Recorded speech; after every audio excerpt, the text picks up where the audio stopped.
আমরা যখন তার কাছে আসি এবং আমরা যখন নিজেকে সমর্পণ করি এবং তাকে বলি, প্রভু আমার আজকে কী প্রয়োজন আছে, আর তখনই ঈশ্বর কী করে না, আমাদেরকে আর একটা টাইম তিনি আশীর্বাদযুক্ত করেন। তো কী করে বুঝবো যে তিনি আমাদেরকে আশীর্বাদযুক্ত করেন? তিনি আমাদেরকে বলছে সর্বদাই প্রার্থনা করা উচিত। খুব সুন্দর। আমরা আজকে আসি, আমরা এই 2026 সালের 4ই জানুয়ারিতে আমরা এই প্রথম বিজয়ের দিনেতে আমরা প্রভুর কাছে আমরা আসি এবং তার বাক্যকে নিয়ে। আর সত্য মহান ঈশ্বর তিনি আমাদেরকে তার বাক্যের মধ্য হইতে কথা বলে, আর আমরা জানতে পারি যে তিনি আমাদের সঙ্গে কি কথা বলতে চায়। আর সত্যি ঈশ্বর তিনি আমাদেরকে সম্পূর্ণভাবে তার মতো করে গড়ে তুলতে চায়। আমরা যখন তার কাছে আসি এবং আমরা যখন নিজেকে সমর্পণ করি এবং তাকে বলি, প্রভু আমার আজকে কী প্রয়োজন আছে, আর তখনই ঈশ্বর কী করে না, আমাদেরকে আর একটা টাইম তিনি আশীর্বাদযুক্ত করেন। তো কী করে বুঝবো যে তিনি আমাদেরকে আশীর্বাদযুক্ত করেন? তিনি আমাদেরকে বলছে সর্বদাই প্রার্থনা করা উচিত। তাই এই বিজয়ের দিনে মহান ঈশ্বরকে সঙ্গে রেখে আমরা কিভাবে সর্বদাই প্রার্থনা করলে ঈশ্বর খুশি হন আমরা দেখব। হ্যাঁ প্রিয় বিশ্বাসী, আমরা যখন কি করি, ঈশ্বরের দিকে তাকাই, ঈশ্বরের রব শোনার জন্য আমরা আকাঙ্ক্ষিত, আর তার কাছে বারে বারে যাই, আর তখন ঈশ্বর কী করে না, আমাদেরকে আশীর্বাদযুক্ত করে। আর সেই জন্য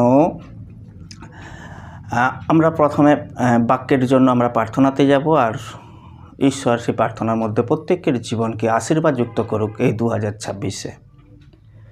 সর্বশক্তিমান মহানেশ্বর, জীবন্ত পরমেশ্বর, তোমাকে অসংখ্য ধন্যবাদ করি প্রেমময় খ্রিস্ট প্রভু যিশুর নামেতে প্রভু গো।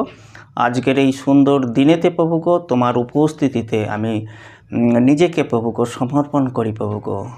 আমাদের মতন পাপী অধর্ম অযোগ্য সন্তানকেও যে তুমি মনোনীত করেছো এবং তোমার রাজ্যেতে আমাকে বেছেছো প্রভু গো, তাই তোমাকে অসংখ্য ধন্যবাদ করি প্রভু।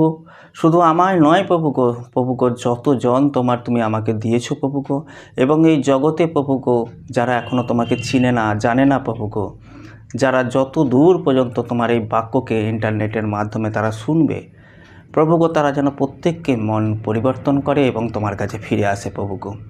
আমি জানি প্রভু গো, তুমি ইন্টারনেটের মাধ্যমেও, ইউটিউবের মাধ্যমেও তুমি কথা বলে থাকো প্রভু গো। তাই প্রভু গো তুমি প্রত্যেককে আশীর্বাদ করো, এই দেশকে তুমি আশীর্বাদ করো, এই পশ্চিম বাংলাকে তুমি আশীর্বাদ করো প্রভু গো। এই পশ্চিম বাংলার যত মানুষ প্রভু গো, এখনও অনেক জায়গা আছে প্রভু গো যেখানে তোমার আরাধনা যায়নি প্রভু গো, যেখানে তোমার নামকে এখনও জানতে পারেনি যে তুমি একমাত্র জীবন্ত পরমেশ্বর আছো প্রভু গো। তুমি জীবিত, তুমি শাশ্বত, তুমি অনন্ত, তুমি আলফা, তুমি ওমেগা পিতা আছো প্রভু গো। তুমি আগে যা ছিলে এখনও তাই আছো প্রভু গো, এবং পরবর্তীকালেও থাকবে বলে তুমি প্রতিশ্রুতি করেছো প্রভু গো। তাই প্রত্যেকটা সন্তানকে তুমি আশীর্বাদ যুক্ত করো এবং তোমার মহৎ সে কর্মের মধ্য হইতে তুমি তাদেরকে বিজয় করো প্রভু গো, আশীর্বাদ করো প্রভু গো। যে যা প্রভু গো মনের ইচ্ছাকে তোমার কাছে বলবে প্রভু গো, তুমি প্রত্যেকের উত্তর দাও এবং তৃপ্ত করো। আজকে যে বাক্য তুমি দিতে চলেছো প্রভু গো, আর সেই বাক্যের মধ্যে হইতে তাদের সঙ্গে কথা বলো, তারাও যেন এই বাক্য শুনে এবং তারা যেন আরও তোমার সান্নিধ্যে আসতে পারে প্রভু গো। তুমি আশীর্বাদ করলে, তাই তোমাকে অসংখ্য ধন্যবাদ করি। তাই তোমার নাসরতীয় খ্রিস্ট প্রভু যিশু, তোমার একমাত্র পুত্র যিশুর নাম থেকে চাইলাম, আমেন।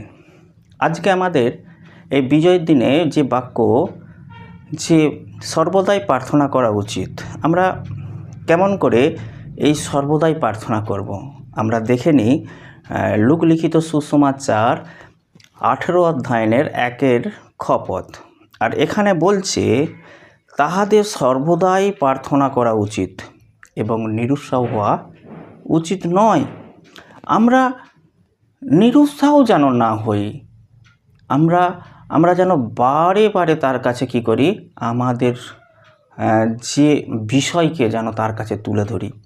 ঈশ্বর স্বয়ং তিনি উপস্থিত, এটা যেন আমরা জ্ঞান করি। তিনি আছেন, তিনি আমাদের সঙ্গে আছেন, আর এমন আমরা অনুসরণ করে তার কাছে যখন আমরা সর্বদাই প্রার্থনায় কথোপকথন করি, যেমন আমরা আমার বাবার সঙ্গে কী করি, কথোপকথন করি, আমরা আমার মায়ের সঙ্গে যেমন কথোপকথন করি, তেমনি আমাদের সেই স্বর্গীয় পিতার সঙ্গেও আমরা যেন এরকম কথোপকথন করি, কথা বলি। যদি না বলি তাহলে আমরা কেমন করে আমাদের বাবা জানবে? বাবা সর্বশক্তিমান, তিনি জানেন, তবুও তিনি বলেন যেন আমরা তার সঙ্গে কথোপকথন করি, একটা ঘনিষ্ঠতার সম্পর্ক রাখি। যখন আমরা সেই ঘনিষ্ঠতার সম্পর্ক রাখি আর তখন তিনি আমাদেরকে উত্তর দিয়ে থাকেন। তিনি বলছেন, হ্যাঁ প্রিয় বিশ্বাসী, আমরা চলতে চলতে আমাদের দেয়ালেতে ফিট ঠেকে যাই। আমরা বুঝতে পারিনি যে কখন আমাদের জীবনেতে আমাদের পিঠ ঠেকে গেছে। আমরা এই যে বিষয় আমাদেরকে ঈশ্বর বলছে তাহাদের সর্বদাই প্রার্থনা করা উচিত। আমাদের সর্বদাই ঈশ্বরের কাছে জানানো উচিত। আমরা কেমন করে জানাবো? আমরা অনেক সময় হতাশা হয়ে যাই, নিরাশা হয়ে যাই, আমরা ভেঙে পড়ি, আর সেই জন্য আমাদের জীবনে আমরা ঈশ্বরের সঙ্গে কথোপকথন করতে পারিনি, আমরা বলতে পারিনি, আর সেই জন্য আমরা উত্তর পাইনি। তো আমরা এই উত্তরটা কিভাবে পাব? যখন আমরা তার সঙ্গে একটা ঘনিষ্ঠতার সম্পর্ক রাখবো, যখন আমরা তাকে বলবো, আর তখন ঈশ্বর আমাদের সঙ্গে সাথে থেকে অলৌকিকভাবে কাজ করে। অলৌকিকভাবে ঈশ্বরের মহিমা তিনি আমাদেরকে দেখান। আমরা অনেক সময় হতাশা হয়ে যাই, অনেক সময় নিরুৎসাহ হয়ে যাই, আমার কি হবে? আমরা যখন সংকটের সমস্যায় বাধা বিপত্তিতে পড়ে যাই, আমরা পাস্টারের কাছে ছুটে যাই, আমরা আগু ভাইয়ের কাছে ছুটে যাই, আমরা বিশ্বাসীর কাছে ছুটে যাই, হ্যাঁ আমার এরকম হয়ে গেছে, তুমি আমাকে প্রার্থনা করো। আরে আমরা যখন বিশ্বাসীদের কাছে ছুটে যাই, বিশ্বাসী আমাদের জন্য প্রার্থনা করবে, ঠিক আছে, কিন্তু আমাদের নিজেদের প্রার্থনা আমাদেরকে নিজেদেরকে করতে হবে। ঈশ্বর চায় যেন প্রত্যেকটা সন্তান যেন তার সঙ্গে কথা বলে। সেই জন্য ঈশ্বর আমাদেরকে বলতেছে যেন সর্বদাই আমরা প্রার্থনা করি। এই জন্য বলছে তাহাদের সর্বদাই প্রার্থনা করা উচিত। আমরা যাতে না ভেঙে পড়ি, আমরা যাতে না হতাশা হয়ে যাই, আমরা যাতে না নিরুৎসাহ হয়ে যাই। ঈশ্বর বলছে তোমরা নিরুৎসাহ হওনি, আমি সেই জীবন্ত পরমেশ্বর, আমি তোমাদেরকে সমস্ত কিছু দেওয়ার ঈশ্বর আছি। আমাদেরকে তাকে কি করতে হবে? ডাকতে হবে, তবেই সে আমাদেরকে উদ্ধার করে। আমরা প্রথম পয়েন্টে যাই, আমরা ঈশ্বরকে ডাকলে তিনি আমাদেরকে উদ্ধার করেন। গীতসংহিতা 50:15 বলছে, দাউদ বলতেছে সংকটের দিনে আমাকে ঈশ্বরের কাছে যখন দাউদ প্রার্থনা করে, আর ঈশ্বর তাকে বলছে সংকটের দিনে আমাকে ডাকিও।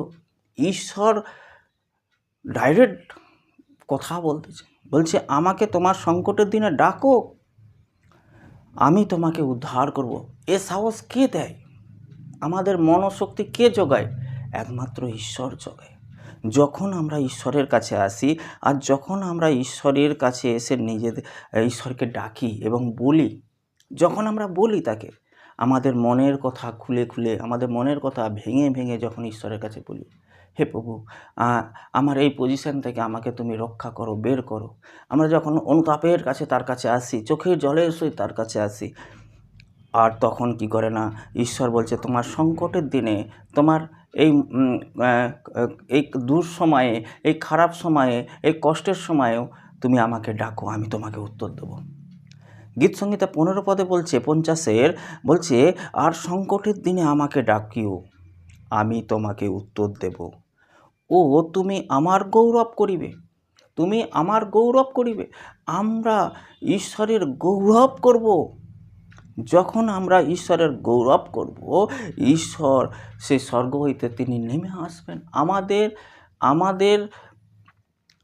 আমাদের গৌরব, আমরা যখন ঈশ্বরকে গৌরব করি, আমরা যখন তার স্তুতি করি, যখন তার আরাধনা করি, আর ঈশ্বর তখন খুশি হন, তখন আমাদের সমস্ত কিছু তিনি আমাদেরকে দিয়ে থাকেন। আর ঈশ্বর আমাদেরকে বলছে, তোমার সংকটের দিনে আমাকে ডাকিও, তোমার সংকটের দিনে আমাকে ডাকো।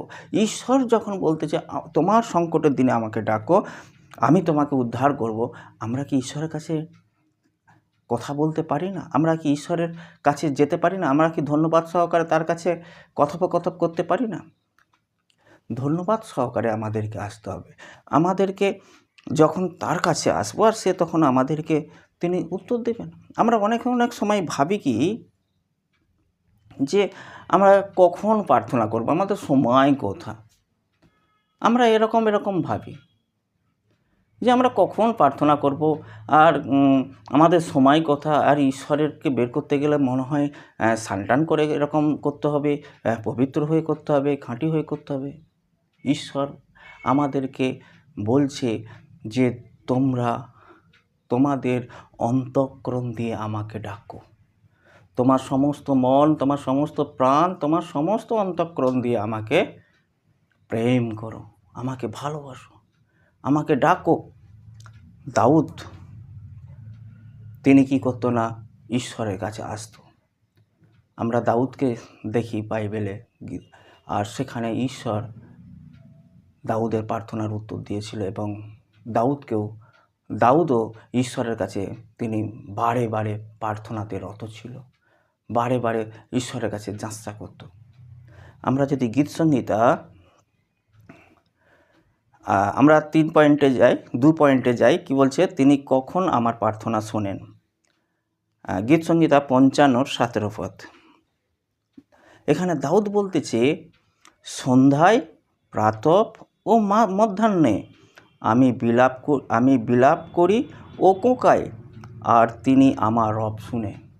দেখো, আজকে আমাদের মতনই একজন রক্ত মাংস দাউদ, জিসায়ের ছোট্ট পুত্র আমরা জানি। আর সে কী করছিল? সে কী ছিল না? রাখাল ছিল। ঈশ্বর সেই রাখালকে মনোনীত করে একদিন তাকে রাজাতে পরিণত করেছে। কেননা সে ঈশ্বরের বাধ্য ছিল। সে দিনে 3 বার করে প্রার্থনা করত। আর যখন সে প্রার্থনা করত, সে সন্ধ্যায় করত, প্রাতঃে করত অর্থাৎ সকালা প্রত্যুষে, এবং মধ্যাহ্নই করত। এই 3 বেলা ধরে যখন তার কাছে কী করতো না? বিলাপ করত এবং কোঁকাতো, সে কাঁদত, আর প্রভুর কাছে জানাতো যে হে ঈশ্বর, আমার এই পজিশন থেকে আমাকে তুমি কি করো না? বের করো। যখন সে কোঁকাতো, সে বিলাপ করত, আর ঈশ্বর তার রব শুনত। তেমনি আজকে তার রব শুনেছে, একই ঈশ্বর তিনি আমাদের রব শুনবে না? আমাদের রবও তিনি শুনবেন যখন আমরা এই দাউদের মতন তার কাছে বারে বারে কী করব না? আমরা আসবো। আমরা সকালে আসবো, আমরা প্রাতঃে আসবো, এবং মধ্যাহ্ন দাউদের মতন যখন আমরা বারবার তার কাছে আসবো, তিনি আমাদের রব কী করবে না? শুনবেন। আমাদের রব শুনবেন। কেননা তিনি আমাদেরকে বলছে সর্বদাই প্রার্থনা করো, সর্বদাই প্রার্থনা করো। তোমাদের সর্বদাই প্রার্থনা করা উচিত, আমাদের সর্বদাই প্রার্থনা করা, সমস্ত বিষয়ে তাকে প্রার্থনা করা উচিত। আমরা দানিয়েলকে দেখি, দানিয়েলও কী করতো না? সে প্রার্থনা করত। দানিয়েলও প্রার্থনা করত। দানিয়েল 3 বার করে প্রার্থনা করত। আমরা যেমন দাউদকে দেখছি, তিনি সন্ধ্যায়, প্রাতঃ এবং মধ্যাহ্নতে তিনি প্রার্থনা করত। আমরা দানিয়েলকেও দেখি, আর উনিও কী করতেন না? 3 বার করে প্রার্থনা করতেন। আমরা যদি দানিয়েল পুস্তক 6 অধ্যায়ের 10 পদ দেখি, আর সেখানে 10 এবং 11 পদে ঈশ্বরের বাক্যতে লেখা আছে, পত্রখানিতে সাক্ষ্য হইয়াছে, ইহা দানিয়েল যখন জানিতে পারিলেন, তখন আপন গৃহতে গেলেন, আর তাহার কুঠিরে বাতায়ন ও জেরুজালেমের দিকে খুলে দিলেন। উনি যে গৃহেতে প্রার্থনা করতেন, আর সেই গৃহের যে জানালা ছিল, সেই জানালাটা কী করতো? জেরুজালেমের দিকে সেই জানালাটাকে খুলে দিত। অর্থাৎ ঈশ্বরের সহিত মুখামুখি তিনি কী করতো? বসতো। আর যখন তিনি সেই খুলে দিয়েছিল, আর তখন তিনি কি করলো না, সে দিনে 3 বার জানু পেতে অর্থাৎ হাঁটু গেড়ে জানু পাতিয়া কি করলো না, আপন ঈশ্বরের সম্মুখী প্রার্থনা ও স্তব গান করিলেন, যেমন পূর্বে করেছিলেন। কীরকমভাবে করতো না, দানিয়েল আপন ঈশ্বরের নিকটে অনুরোধ করত এবং বিনতি করতেন। সে পাওয়ার জন্য, আশীর্বাদ পাওয়ার জন্য, কথোপকথন হওয়ার জন্য সে অনুরোধ করত, সে বিনয় করত, নাছার বান্দা আমাকে দিতেই হবে। আমরাও এই ভক্ত দাসেদের কাছ থেকে আমরা শিখি। আমরাও যখন এই ঈশ্বরের এই বাক্যের যে প্রাচীন বর্গদের কাছ থেকে যখন আমরা এই পুস্তকগুলো পড়ি, আর তখন আমরা বুঝতে পারি ওনারা যখন এরকম দিনে 3 বার প্রার্থনা করে ঈশ্বরের আশীর্বাদকে কী করেছিল, নিয়েছিল। ঈশ্বর তাদের সঙ্গে কথা বলেছিল, ঈশ্বর তাদেরকে আশীর্বাদ করেছিল, তাদের প্রশ্নের উত্তর দিয়েছিল। তাহলে আমরা কেন পাবো না? আমাদেরকেও আদায় করে নিতে হবে, যখন আমরা আদায় করব আর এই বাক্যকে যখন আমরা ফলো করব, আর তখন আমরাও এরকম যখন জোরপূর্বক, বিনতিপূর্বক আমরা যখন অনুরোধ করব, আমরা যখন বারে বারে যখন কি করব না, ঈশ্বরের কাছে আসব, আর ঈশ্বর আমাদেরও প্রশ্নের উত্তর দেবেন। তিনি আমাদেরও সমস্ত সংকটের সময় তিনি আমাদেরকে উদ্ধার করবেন। একই ঈশ্বর, আগে যে ছিল এখনও সেই ঈশ্বর আছে। আমরা এরকম না মনে করি যে আগে ঈশ্বর তখন কথা বলতো, এখনও হয়তো বলবেন না। প্রিয় বিশ্বাসী, একই ঈশ্বর তিনি এখনও কথা বলতে পারেন, এখনও আমাদের মধ্যে তিনি কথোপকথন করেন যখন আমরা তার কাছে আসি। এই জন্য আমাদের করার কি দরকার আছে? সর্বাধিক বিনতি সহকারে প্রার্থনা তার কাছে করতে হবে। যখন সর্বাধিক মানে সমস্ত বিষয়েতে আমরা বিনতিভাবে সহকারে তার কাছে প্রার্থনা নিয়ে আসি, আর তখন ঈশ্বর তিনি আমাদেরকে আরও আশীর্বাদ করে। যেমন ইফিসীয় 6:18 ঈশ্বরের বাক্যতে বলছে যে সর্বাধিক প্রার্থনা ও বিনতি সহকারে সর্বসময় আত্মাতে প্রার্থনা করো এবং ইহার নিমিত্ত সম্পূর্ণ অভিনিবেশ ও বিনতি সহকারে জাগিয়া থাকো। এই যে জাগিয়া থাকা, ঈশ্বরের সঙ্গে আমাদের সম্পূর্ণভাবে সর্বদাই কী করতে হবে? আমাদেরকে বিনতি সহকারে কী করতে হবে? আত্মাতে জেগে থাকতে হবে, আত্মাতে প্রার্থনা করতে হবে। আমরা যা কিছু আমরা ঈশ্বরের সঙ্গে কথোপকথন করছি, ওই কথাগুলোকেই আমরা কি করব না, জেগে থাকব। মনের মধ্যে আমরা জেগে থাকবো, ঈশ্বর আমার সঙ্গে এটা আমাকে বলতে চাই, এটা আমার সঙ্গে করতে চাই। যখন এভাবে আমরা করতে থাকি, এভাবে আমরা বলতে থাকি, আর ঈশ্বর তখন কি করে না, আরও আশীর্বাদ করে। এবং সমস্ত কাজের প্রথমে আমরা যখন ঈশ্বরকে রাখি, তখন ঈশ্বর কি করে না, আমাদের কাজে আরও উন্নতি বৃদ্ধিতে আশীর্বাদ করে এবং সমস্ত কাজকে সে সম্পূর্ণ করতে থাকে। তেমনি আমরা যদি সেই সমস্ত কাজকে প্রথমে ঈশ্বরকে স্থান দিই, আর ঈশ্বর সেই কাজকে কি করে, আশীর্বাদ করতে থাকে। এবং তিনি আমাদেরকে বলছে, যেমন কলসীয়তে 4:2 অনুযায়ী বলছে, তোমরা প্রার্থনাতে নিবিষ্ট থাকো, ধন্যবাদ সহকারে সর্ববিষয়েতে জাগিয়া থাকো। এ বিষয়ে জাগিয়া থাকো অর্থাৎ যে কর্মটা করব, সেই কর্মের মধ্যে প্রথমে আমরা যেন ঈশ্বরকে রাখি, যে বিষয়টা চাইব সেই বিষয়ের উপরে যেন আমরা ঈশ্বরকে রাখি। হ্যাঁ প্রিয় বিশ্বাসী, আমরা যখন প্রথমে ঈশ্বরকে রাখি, আর ঈশ্বর সে আমাদেরকে প্রথম স্থান দেয়, আমাদের প্রয়োজনকে তিনি মেটান। তাই প্রভুকে অসংখ্য ধন্যবাদ করি। আজকে এতটাই বাক্য। তো সত্য এই বাক্য তোমরা পুরোটা শোনো এবং আরও বেশি লাইক এবং সাবস্ক্রাইব করো, যাতে তোমাদের বাক্য এই জগতের, এই ব্রহ্মাণ্ডের প্রত্যেকটা মুহূর্তে, প্রত্যেকটা কোনায় এই বাক্য ছড়িয়ে যেতে পারে, যেন ঈশ্বরের যে ইচ্ছা মিডিয়ার মধ্য হইতে প্রকাশ করে, আর সে প্রত্যেকটা মানুষ যেন এই সত্য ঈশ্বরের বাক্যকে জানতে পারে। অনেক জায়গা আছে আর সেখানে কি সত্য ঈশ্বরের বাক্য নেই, আর সেই বাক্য দ্বারা তারা প্রচার করে না। তারা কি করে? তারা মৌখিকভাবে কথাকে কথপ করে আর কি করে সময়কে পাস করে দেয়। প্রিয় বিশ্বাসী, ঈশ্বরের বাক্য জীবন্ত ও কার্যসাধক, দ্বিধার খড়গপেক্ষায় তীক্ষ্ণ, প্রাণ আত্মা গ্রন্থি মজ্জা পর্যন্ত মর্মবেদী। যখন আমরা ঈশ্বরের বাক্যকে আলোচনা করি আর ঈশ্বরের বাক্য সে কার্য সাধন করে। তাই প্রিয় বিশ্বাসী, আমরা শেষ প্রার্থনাতে যাব। আমরা প্রত্যেককে মাথা নত করো আর আমরা আশীর্বাদের নিয়ে আসি।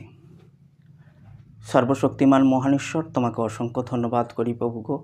যতজন প্রভুগো এই ইউটিউবের মাধ্যমে প্রার্থনা এ বাক্য শুনবে প্রভুগো, প্রত্যেকের জীবনকে তুমি আশীর্বাদযুক্ত করো প্রভুগো। প্রভুগো, তুমি সেই যুগান্ত পর্যন্ত প্রত্যেকটা দিন তুমি আমাদের সঙ্গে সঙ্গে আছো প্রভুগো, এবং আরও যারা তোমার বাক্যকে শুনবে তাদের রব শুনো এবং উত্তর দিয়ে তাদেরকে তৃপ্ত করো প্রভুগো। যারা কষ্ট, দুঃখ, জ্বালা, যন্ত্রণার মধ্যে আছে প্রভুগো, তাদেরকে তুমি উদ্ধার করো প্রভুগো। প্রভুগো, তুমি ব্লেস করো, আশীর্বাদ করো বলে আমি বিশেষ করে যিশু তোমার নামেতে এই প্রার্থনা চাইলাম। Amen, amen, amen.